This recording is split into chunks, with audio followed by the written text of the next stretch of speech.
Finally, we're here. This is episode 1 of The Mike, a new YouTube adventure where I'll be interviewing athletes, sports personalities, sports business people, and everything in between. This is episode 1, and today my guest is TSN Scott MacArthur, host of The Scott MacArthur Show.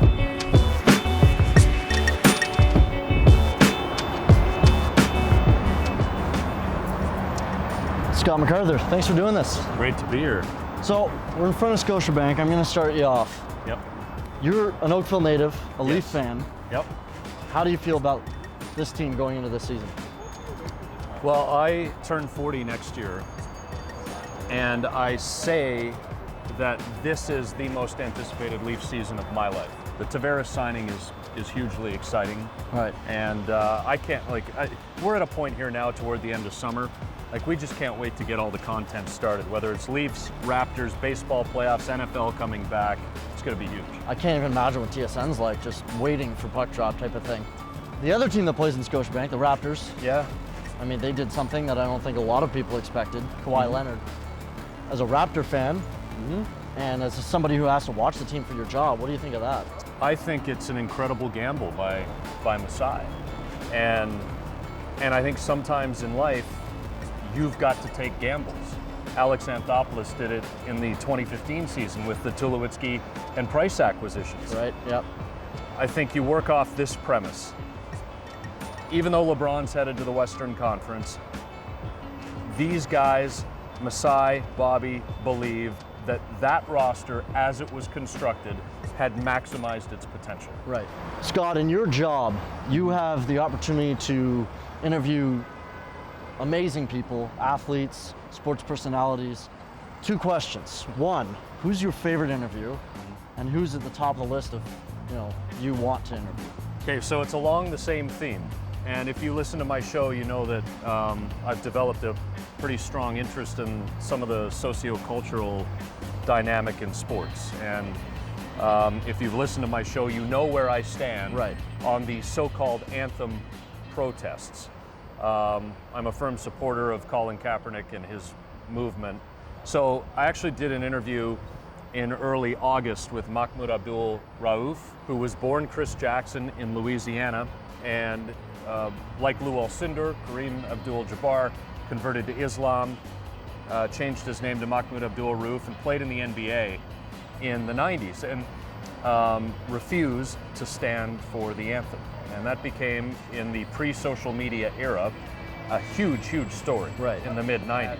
He would stand for the anthem, but that he would cup his hands in prayer as the anthem, or when he came to Toronto, the anthems, were being played. So I had an opportunity to sit down with him in early August. He came into studio, and it was an incredible discussion. It was actually the final day before my vacation. So I left. There's nothing better than going home after a show feeling a high of a really good moment, whether there was something funny or a really good interview you're proud of. So there was nothing better than going away for 2+ weeks off of that interview, at least for me. The athlete that I would most like to interview is Colin Kaepernick, and I highly doubt that I'm at the front of the line on it's that. Probably a long list of people. Yeah, I would say, and a lot higher profile people, Colin would be the guy I'd love to talk to. And give me 2 hours, let me sit down with him and let me ask him everything. As a 49ers fan, when he came in, he was kind of an understated guy, at least to the media, and you didn't have a sense for the first 4 or so years of his career that these types of issues that he's now advocating for were anything that he thought of. And then all of a sudden, like Mahmoud Abdul-Rauf, Rauf did not kneel, he sat, but Colin did it the first time in a preseason game, nobody noticed. Right. And Mahmoud was telling me in my interview, the first time I did it, nobody noticed. But all of a sudden somebody did, and then they asked me the question, I responded, and it became a much bigger thing. Same with Kaepernick. So, your Twitter, well, as a media student, one of the things that we're taught is to try to hold back your personal thoughts because your employers are going to look at your social media and stuff. You don't hold back, and you tweet about 45 and you tweet about social issues, but at the same time you're able to separate your personal thoughts from your job. My question was, is that ever something that you have to think about? Do you ever type out a tweet and go, well, should I, because of what I do, should I send this? My rule is simple. I will not tweet anything that I wouldn't say live on the radio. That's the rule. You know, I have fun at work. I love work. I have fun on Twitter, sometimes Instagram too. There's also times to speak out. It's common sense stuff. And if you're armed with a large enough degree of common sense, you're not going to get into trouble. Yeah. Scotty, I got this stick here, signed by every member of the 2012-2013 Leafs. Let's see how many of these signatures you can get. Cody Franson, number 4. Yep.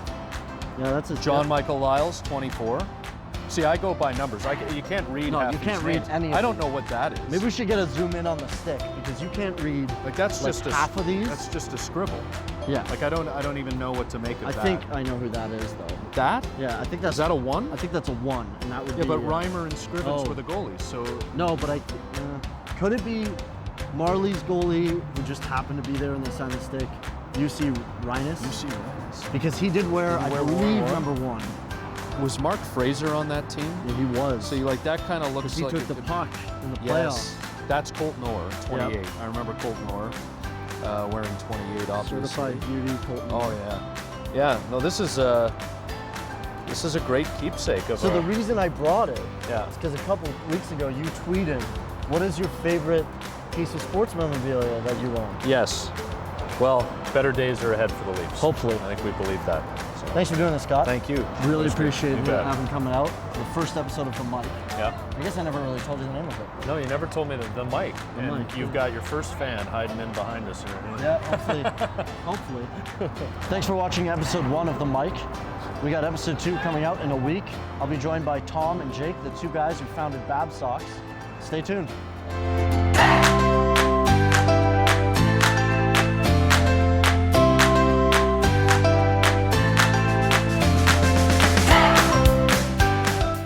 I think just talking to, but more importantly, listening to other people, we learn a lot.